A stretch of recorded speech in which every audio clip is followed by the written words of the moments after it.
What is up, everybody? Welcome back to the channel. So today we're here checking out the most recent update for the Sims 4 base game, which includes a brand new feature called Neighborhood Stories and 7 brand new scenarios. But before we dive in too deep, let's read off the patch notes. I'm not really sure when the Sims team started doing this, so don't laugh at me. This could have been here literally forever and I probably wouldn't have known. But underneath bug fixes, I love that they have now kind of broken down the fixes into individual categories in a way that it's easy to find. So for instance, the Sims 4 seasons, Get Famous, Cottage Living, Strangerville, Spa Day, My Wedding Stories, Romantic Garden Stuff Pack, and the Bust to Dust Kit have all received bug fixes. And then when you click on them, it tells you exactly what those fixes are. And then if you wanted, of course, you can kind of scroll through each individual pack that has received a fix. And I think it's so much better than just having like a bunch of text. So Simmers, we hope that you are safe and sound wherever you are right now.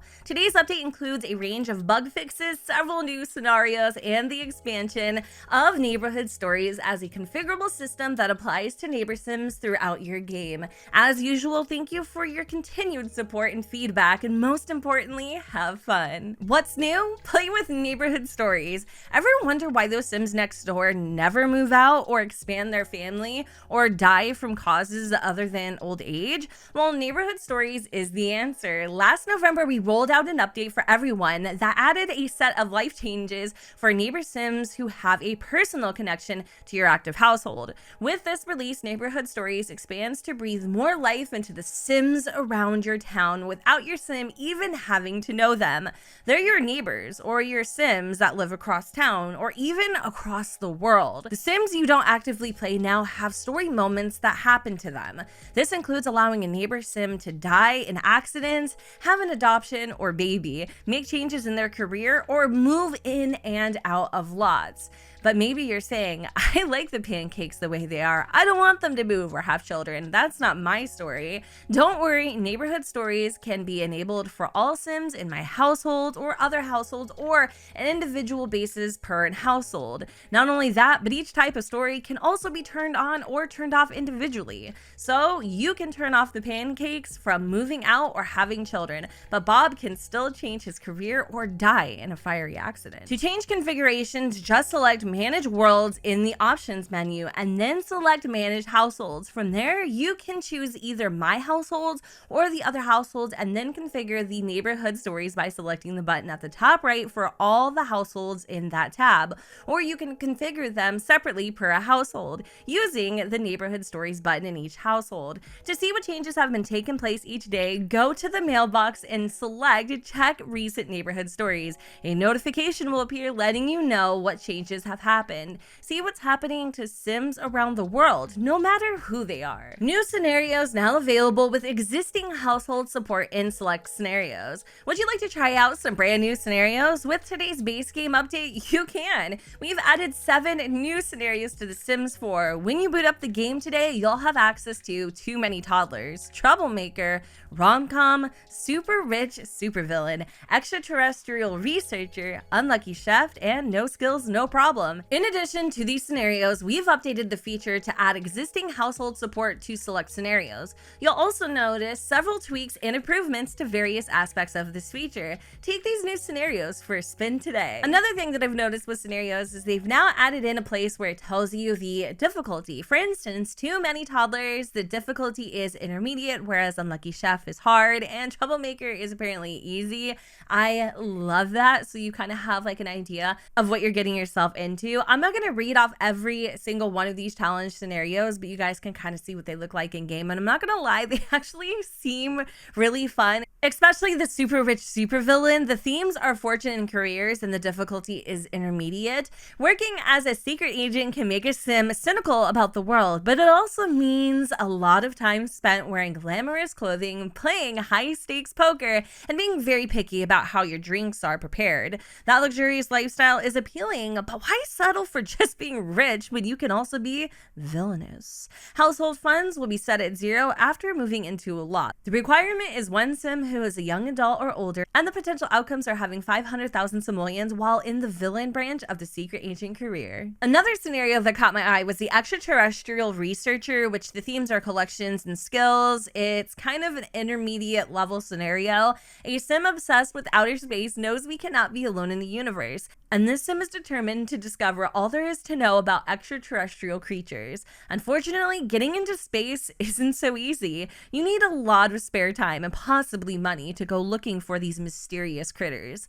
The first step, build a DIY rocket that can take the sim to space and back home again safely. More or less. How hard can it be? The requirement is to have a sim who is a young adult or older, and the potential outcome is to bring back 5 unique living alien critters from voyages into space. I'm kind of shocked that they added in 7 brand new scenarios, but I'm not complaining by any means. I am curious though, which scenario here caught your eye? I really want to check out the neighborhood stories feature with you guys. So right now we're in a fresh, brand new little Simsy save. And to access the neighborhood stories features, you need to select manage households. Play with neighborhood stories. Neighborhood stories enables households you don't actively play to experience life changes. This includes pregnancy and adoption, moving in and out of houses, or maybe even ultimately death due to accidents. Go to manage households to configure the system separately, enable disable the feature for other households around town. Choose which types of changes are allowed and even make custom settings for specific households.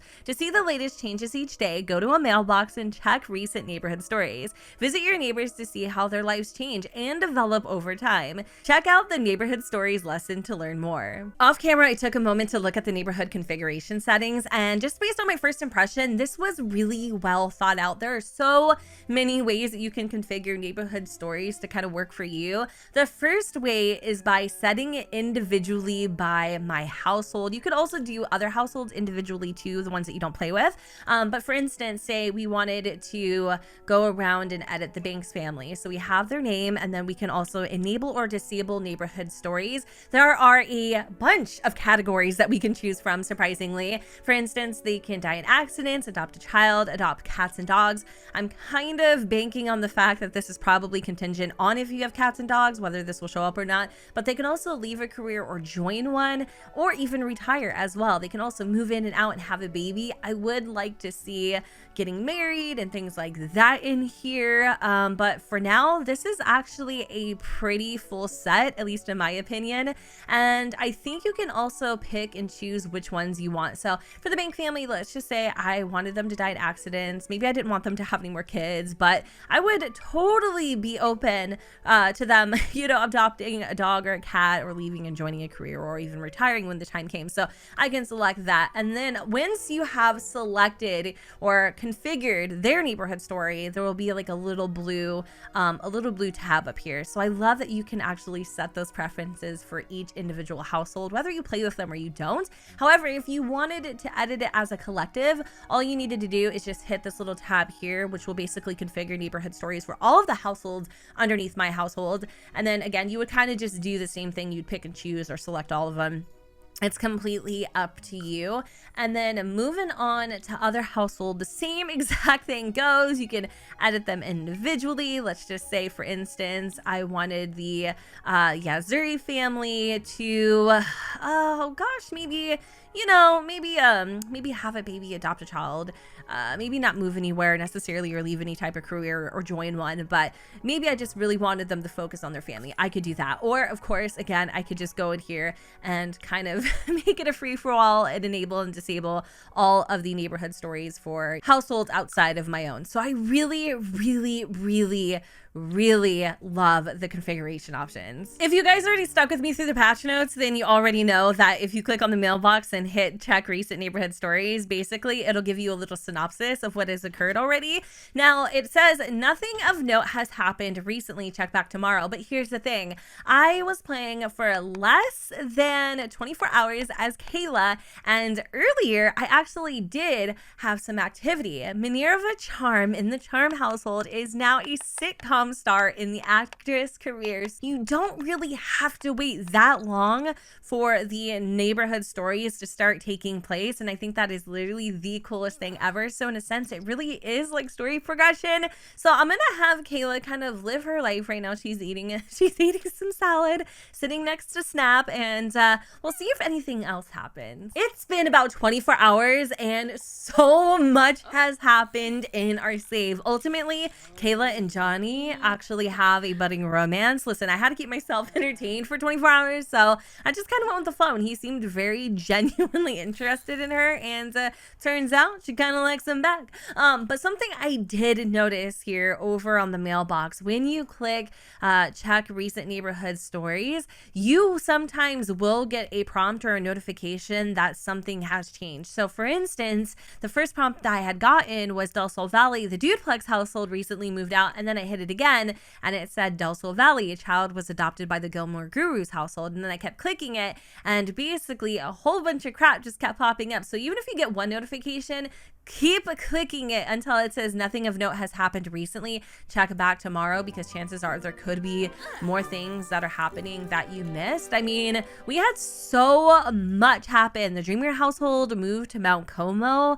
The New Start household recently moved out. Cletus Harris started a job as a river wrangler in the fisherman career. My ultimate recommendation to you is that you absolutely should be making good use of those configuration settings. And honestly, if I were you, I'd also be very, very, very, very like, very strict with who's moving in and out, because that seems like the most action that we've gotten. A lot of Sims are moving out to the point where it's pretty much rearranged my save. Like this, if this was my real save, I'd be pissed right now because everyone's just moving and it's just kind of like super disruptive. So make sure that like if you don't want Sims moving out, because trust me, they will, and quickly, definitely limit those settings for sure. But anyways, I don't think there's really much else to share with you in this update. I had a lot of fun just hanging out and seeing what's new, but what I can tell you is that this is such a huge game changer for The Sims 4. I am so excited to have this, especially because now I feel like my world is coming to life how many years later. And also I am playing a legacy at the moment. It's called the Pepper Legacy, and I feel like this is just going to give me that element of surprise that I've literally been dying for. So far, I will say the Sims team has been doing a really good job adding in some more surprise elements, you know, the likes and the dislikes. Kayla just discovered she liked fishing. I also love the prompts of other Sims that you know, wanting to get to know other Sims, or, you know, you could also influence them to do things like get a different job or chase their dreams or have a kid or things like that. But I also love this because you don't actually have to know those Sims to have the influence. So I think they're doing a good job, and I can't wait to see what else comes down the grapevine. I'm so excited, but I want to know what you guys think in the comments down below about neighborhood stories. What are you most excited about? And also, are you going to be checking out any of those new scenarios? I already asked this, but I'm really curious. Anyways, I'm going to go ahead and wrap up this video here. If you guys have any questions, feel free to ask me in the comments down below. But with that said, I hope y'all enjoyed, and if you did, you know what to do, boo. Don't forget to go ahead and comment and subscribe. Let me know what you guys think in the comments down below. But the sun does not shine, and I will see you all next time. Bye, guys.